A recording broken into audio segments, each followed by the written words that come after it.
নমস্কার বন্ধুরা। জুলাই মাসের শুরুতে বৃষ্টির খরা কাটতে চলেছে দক্ষিণবঙ্গে। জুনের শেষ ও জুলাই মাসের শুরুতে বিক্ষিপ্তভাবে ভারী বৃষ্টির সম্ভাবনা দক্ষিণবঙ্গের বেশ কিছু জেলাতে। এমনই সম্ভাবনায় দেখেছেন আবহাওয়া বিজ্ঞানীরা। জুন মাসে বৃষ্টির ঘাটতি দক্ষিণবঙ্গে, এর পাশাপাশি উত্তরবঙ্গে অতিরিক্ত বৃষ্টি হবে। 72% বৃষ্টির ঘাটতি দক্ষিণবঙ্গে, অন্যদিকে 64% অতিরিক্ত বৃষ্টি হয়েছে উত্তরবঙ্গে।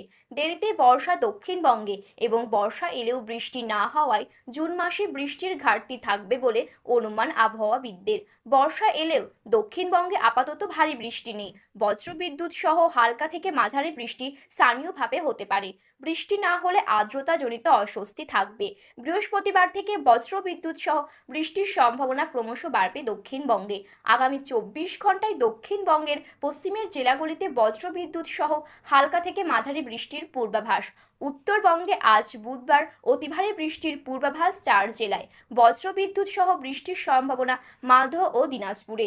বৃষ্টির তীব্রতা ও পরিমাণ বাড়বে পার্বত্য এলাকা সহ ওপরের দিকের 5 জেলায়। ভারী বৃষ্টি থেকে অতি ভারী বৃষ্টির সতর্কতা উত্তরবঙ্গে।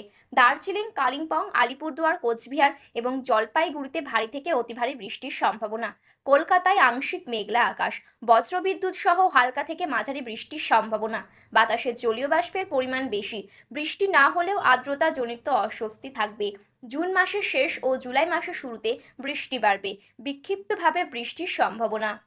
আজ বুধবার কলকাতার সর্বনিম্ন তাপমাত্রা 29 ডিগ্রি সেলসিয়াস, যা স্বাভাবিক তাপমাত্রার থেকে 2.2 ডিগ্রি সেলসিয়াস বেশি। গতকাল মঙ্গলবার সর্বোচ্চ তাপমাত্রা ছিল 34.2 ডিগ্রি সেলসিয়াস, যা স্বাভাবিক তাপমাত্রা থেকে 1.2 ডিগ্রি সেলসিয়াস বেশি।